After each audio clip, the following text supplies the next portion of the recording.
If you're new to Deception Bytes, hit the like and subscribe button and be sure to hit the bell to be notified of future videos. If you wish to support the channel, the links are in the description below. Now, fasten your seatbelt. Here we go. Okay guys, it's Wednesday, January 23rd, and it is 7:32 p.m. Eastern Time. I've been dealing with my car all day.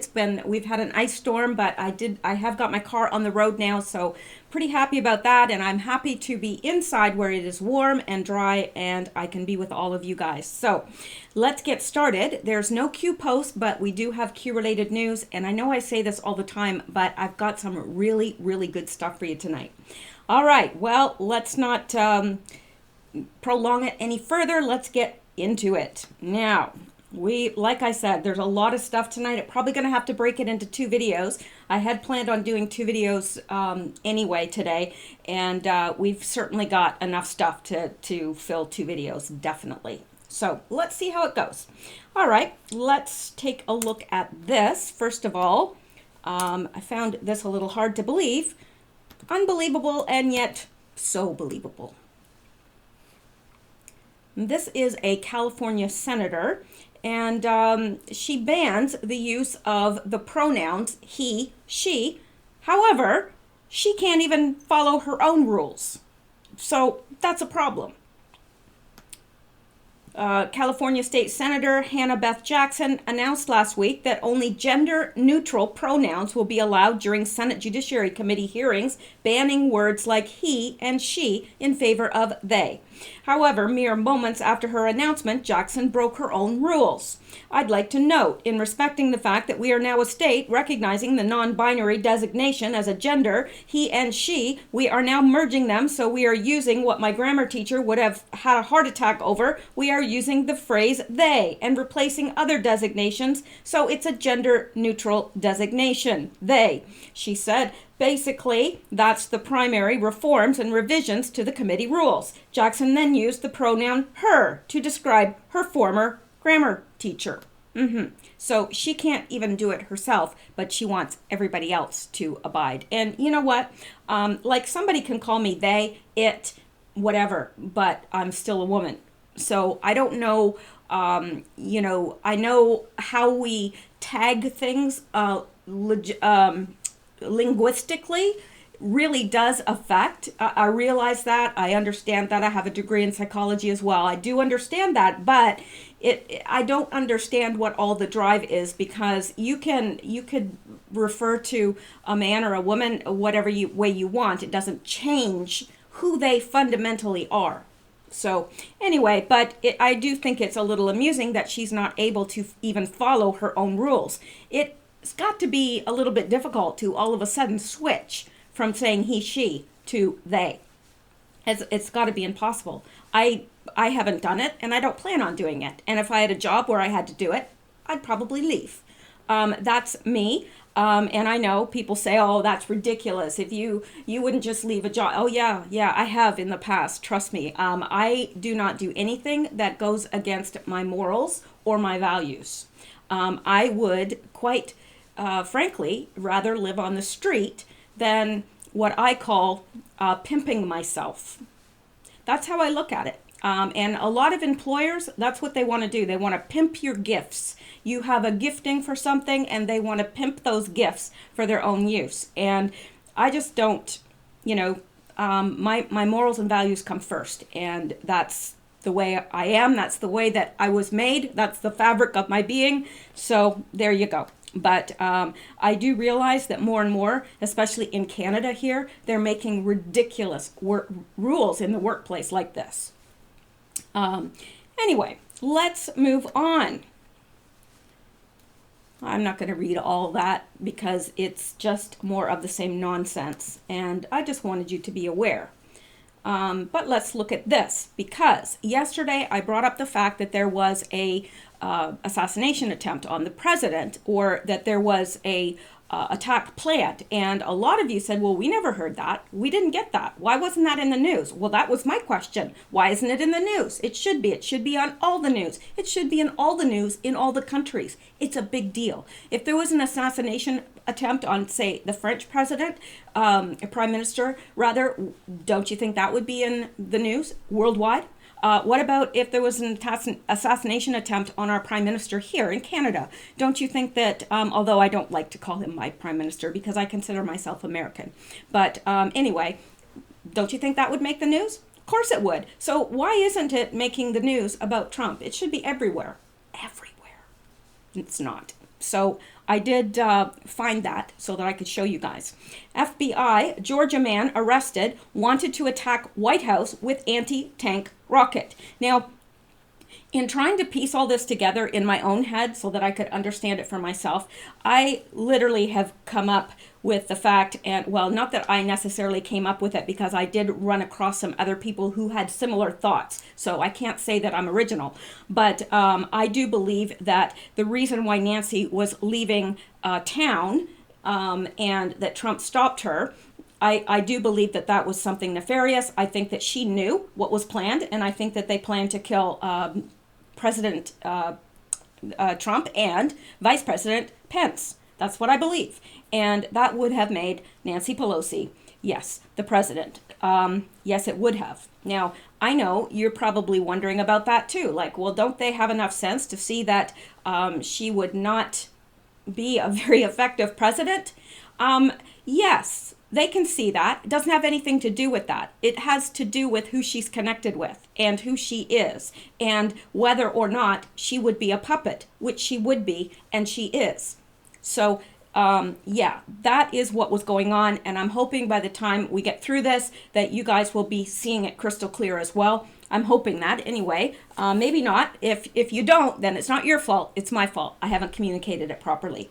Or I've communicated it properly and you just don't agree. And that's fine too. I've never asked anybody to agree with me. In fact, as long as you're polite, not just to me, but to other people on the threads as well, you know, you disagree away. And generally, people are very, very good about that in the comments below. They're good with each other. I haven't seen too much of attacking going on, and if I do, I just delete it.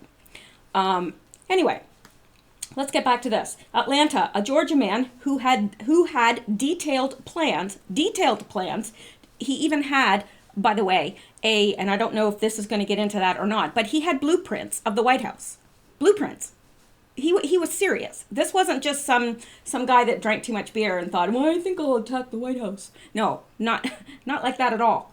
Anyway, a Georgia man who had detailed plans to use an anti-tank rocket to storm into the White House was arrested in a sting Wednesday after he traded his car for guns and explosives, authorities said. Hasher Jalal Tahib, 21, of Cummings, Georgia. We won't even get into what nationality he is, but I think we probably all know what his religious beliefs are. 21 of Cummings, Georgia, was arrested Wednesday and is charged with attempting to damage or destroy a building owned by the United States using fire or an explosive. U.S. Attorney Byung J. Biak Pak said it wasn't immediately clear whether Tahib had an attorney who could comment on the allegations. A local law enforcement agency contacted the FBI in March after getting a tip from somebody who said Tahib had become radicalized, changed his name, and planned to travel abroad, according to an FBI agent's affidavit filed in court. The affidavit said Tahib told a confidential FBI source in October that he planned to travel abroad for Hijra, which the agent wrote refers to traveling to territory controlled by the Islamic State. Because he didn't have a passport, he couldn't travel abroad and told the FBI source that he wanted to carry out an attack in the U.S. against the White House and the Statue of Liberty.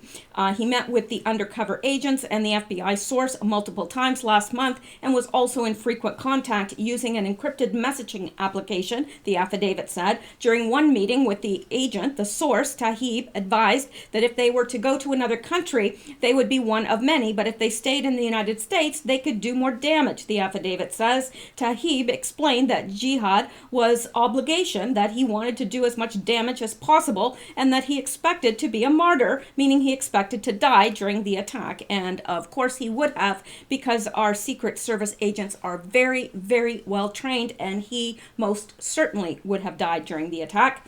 At another meeting, he showed the undercover agent a hand-drawn diagram of the ground floor of the West Wing of the White House and detailed a plan for attack, the affidavit said. He asked the undercover agent to obtain the weapons and explosives needed to carry out the attack, and they discussed selling or exchanging their cars to pay for them.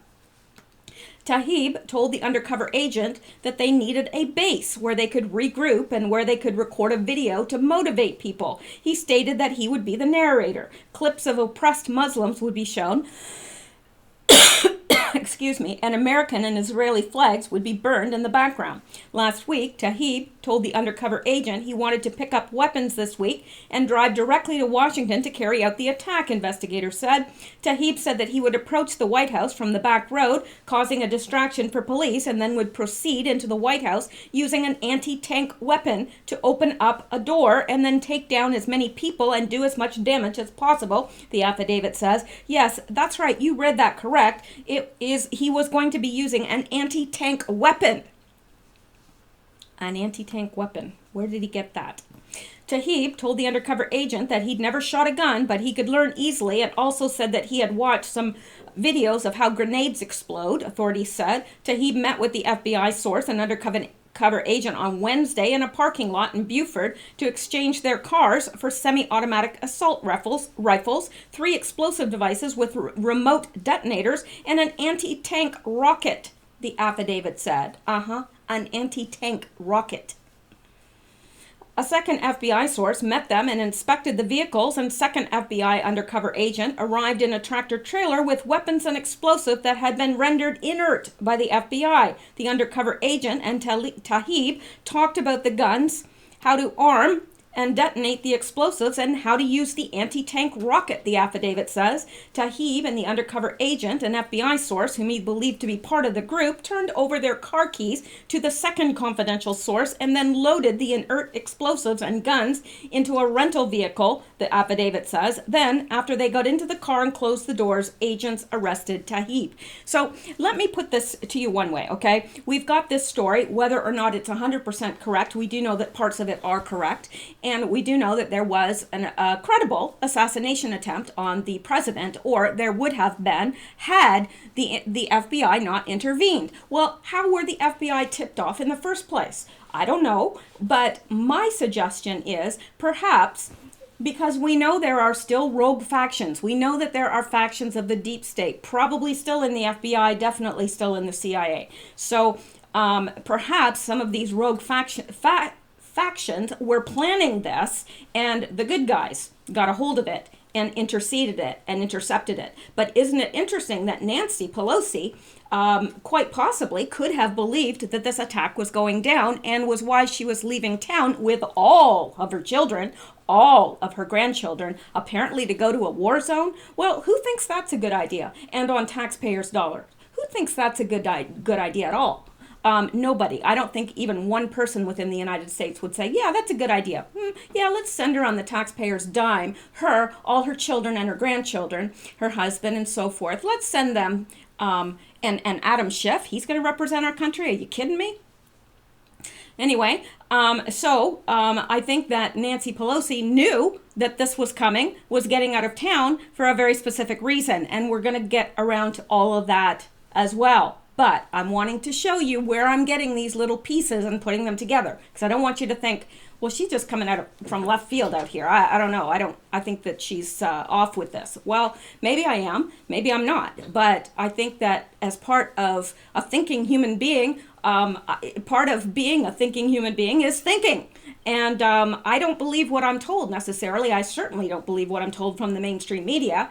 And, even some of the other stuff I question at times, because I know that even Q has said disinfo is necessary, right? So we know that not everything we're getting, not even from the alt media, is right. So we have to look at these things from a realistic perspective, and quite frankly, it's a little frightening. So, but we're going to get there. You may not be there yet because we're putting all the pieces together, but you will be. Trust me. Well, don't trust me. Don't trust anybody. All right, especially not me. I'm a little shifty-eyed. Don't trust me. All right. Okay, now let's go back, and I'm going to skip this for a little bit because it's on a little bit of a different subject here. And so is that. Now, this is going to fit in as well because I just think that this is interesting with the whole Pelosi thing, the whole Pelosi Palooza. And this is by Representative Dan Crenshaw. Big deal that never got reported. So this is important because this was never reported. And this changes, well, it may not change the way we think because I think that we're viewing this pretty realistically, but it most certainly may change the way some of the left is feeling. Big deal that never got reported. Last week, the House GOP voted to pay federal employees their first paycheck of 2019, despite the shutdown. Yet, only 6 Democrats voted to do that. Only 6. So it failed. Now, what excuses are for that? You know, the GOP said, you know, the Republicans are saying, look, you know what? You're right. It's awful that these employees are not being paid, and we need to change that. So we're going to put a vote forward to give them their first paychecks of 2019, so that, you know, they can feed their families. And only 6 Democrats vote for that. Only 6. What would be their excuse?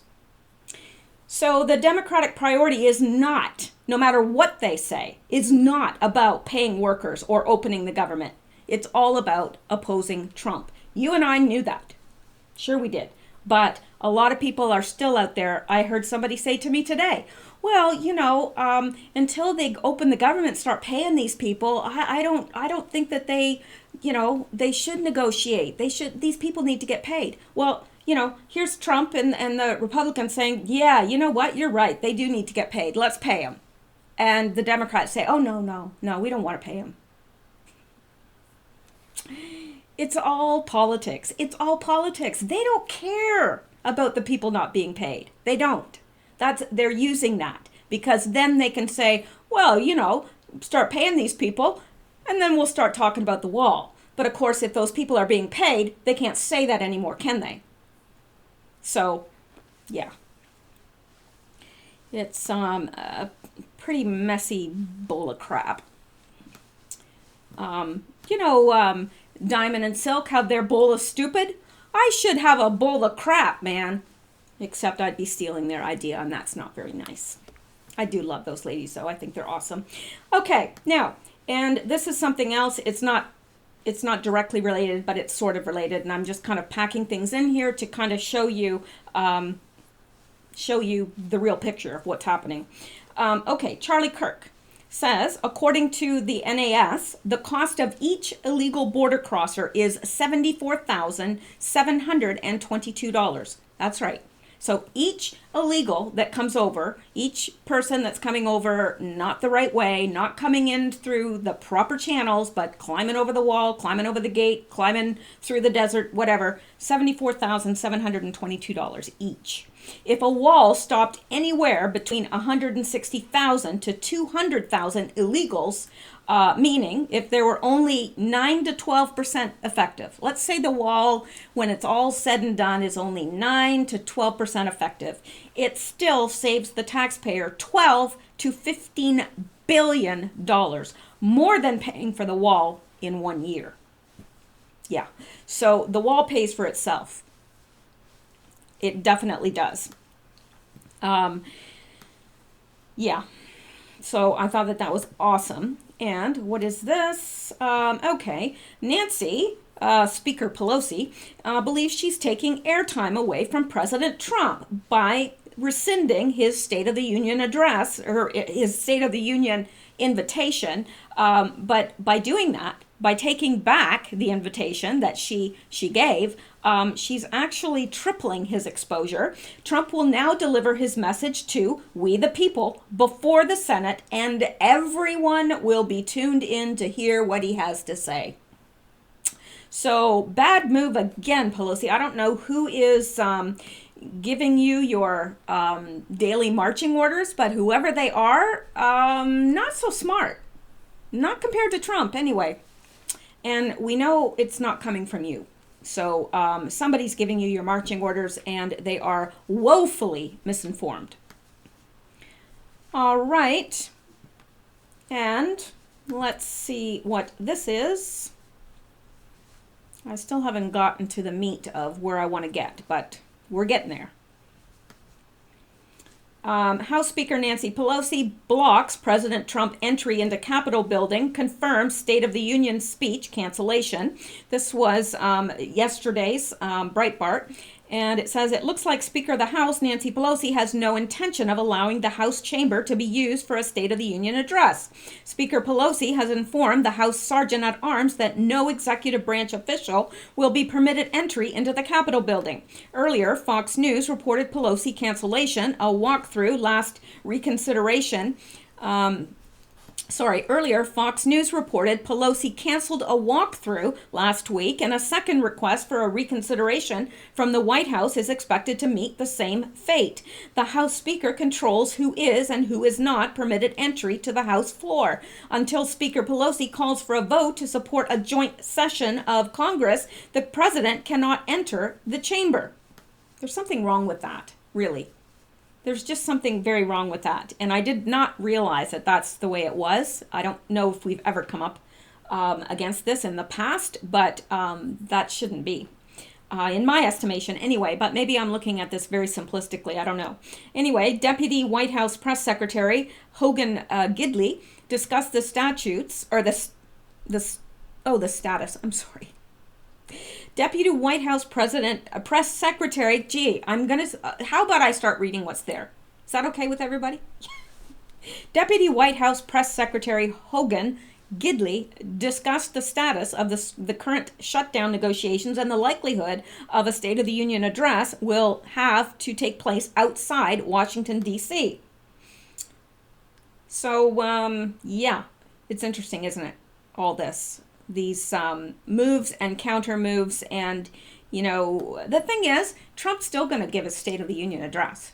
He will, no doubt about that. But here's the interesting thing: Pelosi sent that letter as an invitation for President Trump to give his State of the Union address on, I believe it was January 3rd.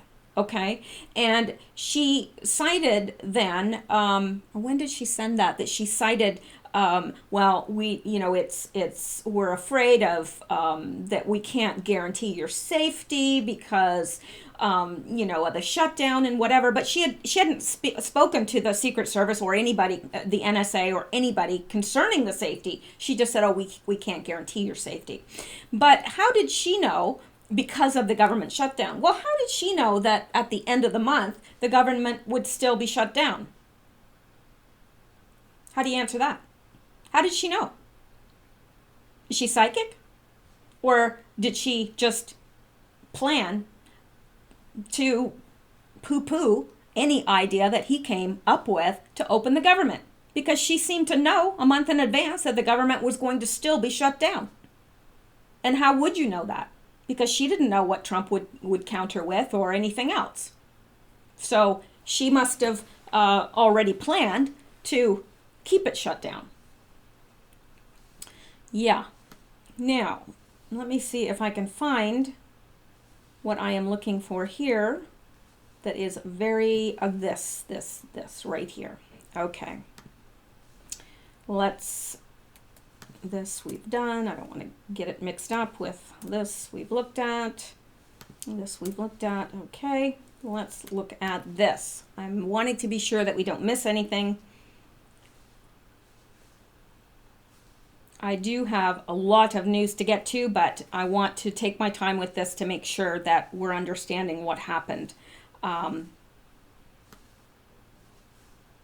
Because then we can discuss it. All right, this from Greg Rubini. And Now, I guess, it's fiction. It's fiction that could very well be true. And I think it's very close to what actually happened. All right, number one, the Pelosi deep state coup, Yellow Submarine, a short story thread. So this person is going to put forth a scenario and say, well, it's a story. It's a scenario. It's a short story. But I believe it's what really happened. Okay, so Yellow Submarine. A British submarine is cruising off the U.S. East Coast, deep underwater, 200 miles from Washington, D.C., as part of a NATO drill in the Atlantic Ocean. HMS Ambush, an Astute-class Royal Navy sub. Now, from what I understand, all the facts in this are correct. Like the fact that there was a British submarine cruising off the U.S. East Coast, deep underwater. So let's go on. Michael Steele is the captain of the British submarine, friend of former GCHQ director Robert Hannigan, an acquaintance of former CIA director John Brennan. From GCHQ, Director Hannigan had arranged encrypted communications between Brennan and the British captain under Brennan's request. Number 3, Admiral XXX of the British Royal Navy had previously instructed Michael Steele, the sub-captain, to follow Brennan's orders. Steele had been briefed by Benjamin Key and Robert Hannigan on the plan of Operation FF, it looks to me like false flag paper slip, I don't know, or FFP slip. Operation FFP slip is classified. 4. January 21st, 2019, 3:56 a.m. Eastern Time, John Brennan gives Michael Steele the approach and up order. British submarine captain activates stealth mode and cruises towards the east coast. Number 5, January 21st, 2019, at 8:53 a.m. Eastern Time, the British submarine is now closer, 100 miles from Washington, D.C., rises from the deep to just 50 feet below sea level. Number 6, the British submarine captain sends Brennan the encrypted all clear, we're ready signal. Number 7, January 21st, 2019, 8:54 a.m. Eastern, John Brennan sends Steele the go order.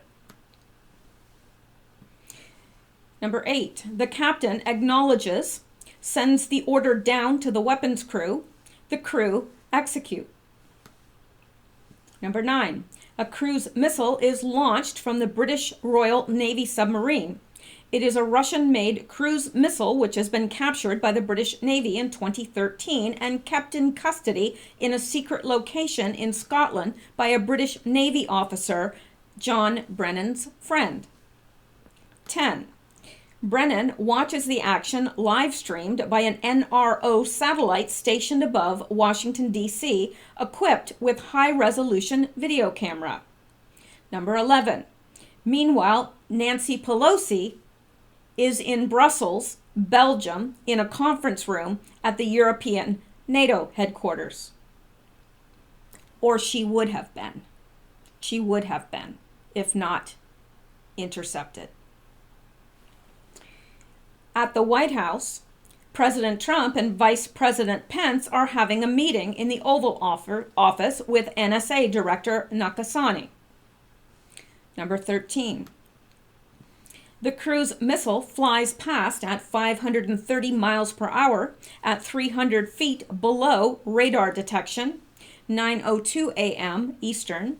The cruise missile approaches Washington, D.C. The Washington Memorial Obelisk is in sight. 14. 9:02 Eastern.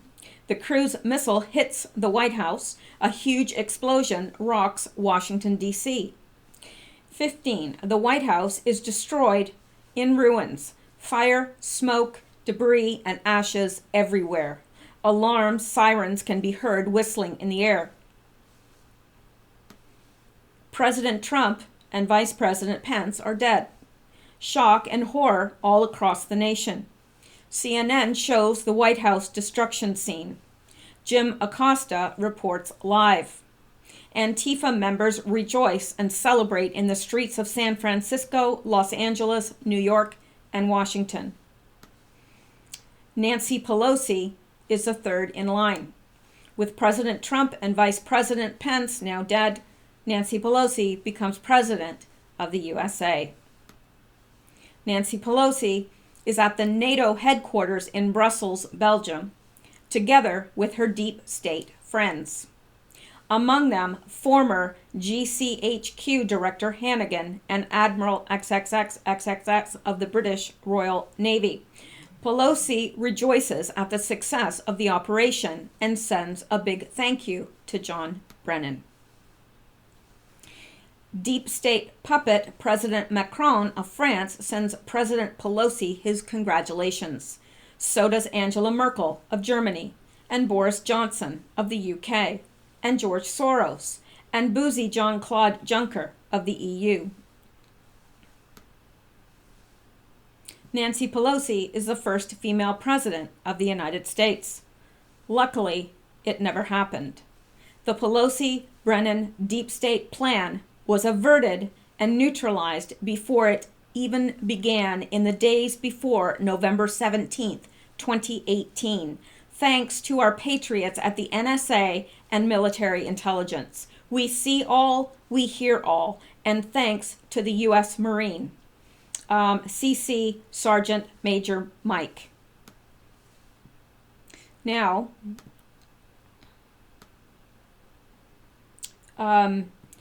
it would have been a horror and a nightmare. The deep state plan was a JFK assassination reloaded with much more sophisticated power and weapons. Shock and awe event, September 11th style. Where is Nancy Pelosi now? Where is John Brennan now? Where are all the other co-conspirators? The deep state wanted to assassinate both Trump and Pence at the same time in the same location. They wanted and agreed to have Nancy Pelosi as the president of the USA. Hopefully we'll get into why they wanted that in a later broadcast, because there is a distinct reason why. How could the deep state accomplish that? This is just a short novel, fiction, pure speculation, nothing more. But there is some kernel of truth here. U.S. Navy engineer Gary Holland has been my special consult in writing this thread. Gary is a nuclear engineer who worked on U.S. submarines. I relied on his expertise in the subject of submarine and cruise missiles. Thank you wholeheartedly, fellow patriot. So, okay, this is just a novel, fiction. But what about this? President Pelosi shortly thereafter. That's what Donna Brazil wrote, right? Did she not? So is this really fiction? Or is this what they planned? Well, I believe it's what they planned. Now, whether it was by a cruise missile from a submarine or whether it was Jihad Johnny from Georgia, I don't know his real name, the Tahib something, whether it was him, I don't know, but there was a plan in place and it was intercepted. That much I know. Now, that much I believe. Let's put it that way. So, Donna Brazil, yeah, President Pelosi shortly thereafter. And here we have her tweet again. Madam Speaker, today, President Pelosi shortly thereafter. Now, originally, it had said President Pelosi tomorrow. And then MLK weekend is underway. Keep hope alive. So, and she changed that. Now, I didn't see that with my own eyes, but I've heard it from so many people that I I have a hard time believing that many people could be mistaken. But at any rate, that's what it reads now. President Pelosi shortly thereafter. And, sorry.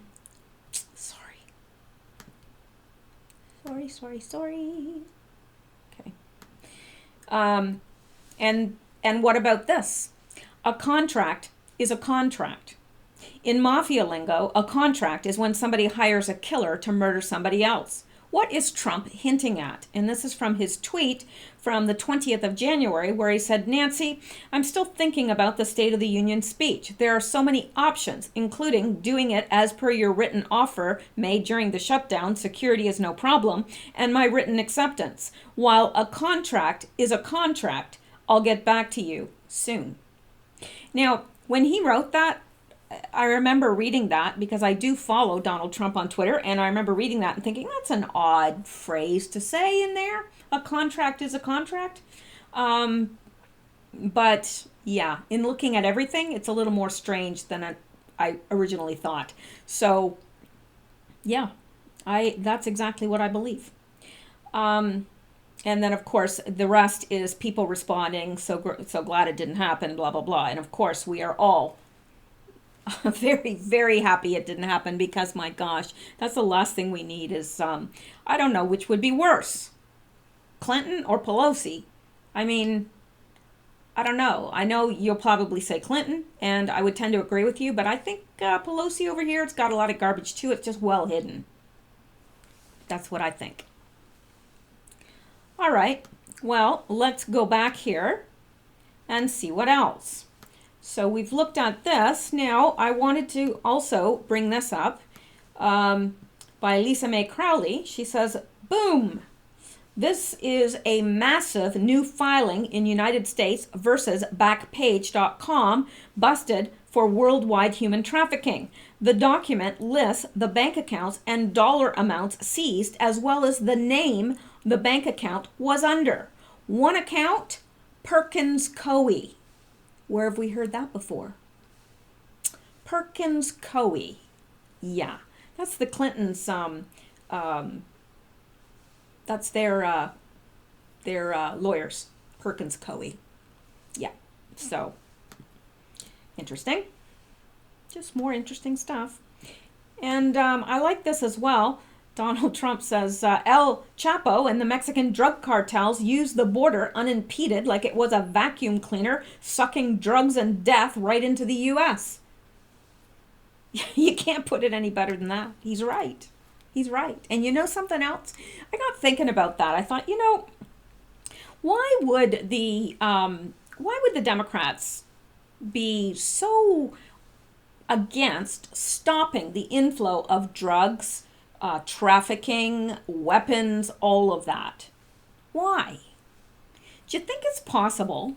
And I'm just putting this out as a posit. I'm not saying I have any information. I'm just saying it's possible they're being paid off by the Mexican drug cartels. I got thinking about that because, really, what skin off their nose is it if they say to Trump, yeah, okay, we'll give you less than 0.1% of the budget to build your wall? How does that hurt any of them, really? And I know some people say, well, it stops the trafficking and stops this and stops that. Well, no, I think no. It does, absolutely. It cuts down the human trafficking next to nothing. And I know that they're making money on some of that. However, I think it's something more concrete. I don't know. I think we're going to find out that they've been being paid off on the Mexican side to let this stuff through. I don't know. We'll see. I could be wrong, but I could be right. All right. Now, this is interesting too, and it goes along with the whole thing that I said about, this person, anonymous, said, why has POTUS, now this was written several days ago, but it says, why has POTUS been delaying every public event over the past week? Think danger. Strict schedules get people killed. Why is POTUS always in a secured area as of recent? Well, we know. don't we? And, I think the reason why I thought, when he was supposed to give his speech at 3 o'clock, and then he said, no, it's going to be 4 o'clock. And then he gave it at 4. But Pelosi came out with her response to that speech before he'd even spoken it. Well, number one, that made her look stupid. But number two, if there was a credible threat against him, it threw them off guard. So there you go. I don't know. I don't know which it is. And this from Greg Rubini again. Donald Trump says, Nancy, I'm still thinking about the State of the Union speech. There are so many options, including doing it as per your written offer. And we said that about the contract is a contract. A contract is a contract. I'll get back to you soon. And he responded by saying, no one is capable of trolling Pelosi like Trump does. Well, ain't that the truth? I've never seen anybody troll like Trump, ever. He's the best at it. Like, he is the troll king. He's the king of all trolls. I mean, we should all go to Trump to learn how to troll. Even like master trollers. They're not anywhere near as good a troll as Trump is. Trump is the troll.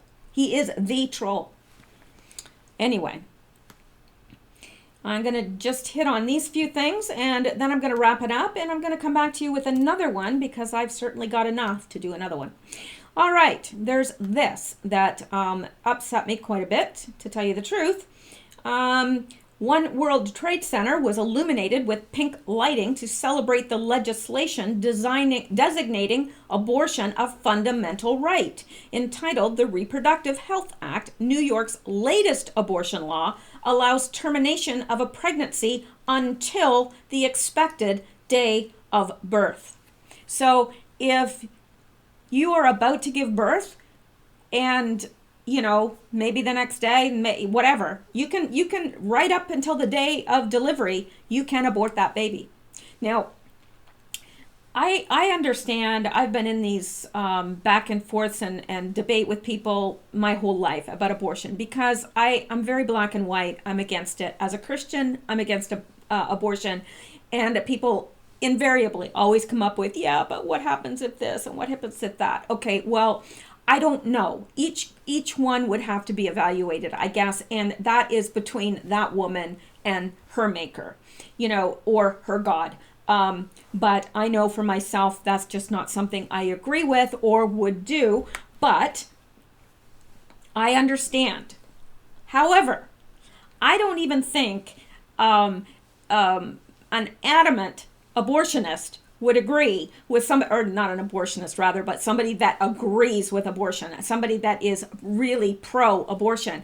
How can they support a child being killed, a child that is absolutely 100% viable outside of the woman's body? So at that point, it's a separate human being, really. It is able to survive on its own outside of the body. So what is the harm in birthing the child at that point and letting it go for adoption to a couple that would provide a loving home? I don't get it. I don't. You can argue and say, well, the mother's health was in danger, whatever. You can argue that up until a certain point. But if you are a day from giving birth and you decide at that point, I think I'll kill my child.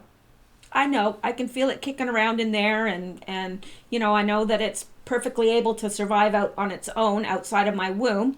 I mean, with proper care, of course. It doesn't go get a job and, rent an apartment at the age of 0. But, I don't get that. So anyway, to me, this is a travesty. It's a travesty because, there'll always be somebody that says, yeah, I know I'm supposed to give birth tomorrow, but I think I'll kill it. Why? Any number of people would love to raise that child in a loving home. But anyway, so they lit up the One World Trade Center for that in pink. Probably should have been red for murder. But anyway, sorry. Sometimes my personal feelings get involved, and it's hard not to. Anyway, And then we have Governor Mike Huckabee. Disgraceful. Should have lit it up in red for the blood of innocent babies killed by Planned Parenthood and its founder, Margaret Sanger, a rabid racist, never understood why someone would want to honor her for targeting people of color for elimination. And that's exactly what she did. She called them human weeds. Could you imagine? And yet people still celebrate her. Yeah. Human weeds. That's what she called the children of African Americans. Human weeds. Yeah, One World Trade Center lit up pink after passage of New York bill legalizing abortion up until birth. And you're telling me that baby doesn't feel that? It's awful. Baby receives a death sentence. The most dangerous place to be in the entire world right now, the most dangerous real estate on earth is a mother's womb. The most dangerous real estate in the world. A fact. Anyway, okay, that is it for tonight. Well, it's not it for tonight. It's it for this video. I am coming back because I've got a whole bunch of other stuff to cover. And if I don't, it'll become old news and it won't matter anyway. So there you go. I'm going to come back and you're not going to stop me. None of y'all. All right, the cat might stop me if the kitten decides to chew through any more cords, but I'm watching that avidly. All right. So I will talk to you guys soon. Hope you have a great night. And thank you that we still have President Trump and we are not serving under President Pelosi. See, good things happen every day. Every day. You just have to look for them. But see how happy you are all of a sudden? Things could be so much worse today. All right. Talk to you guys soon. Have a good night. Bye-bye.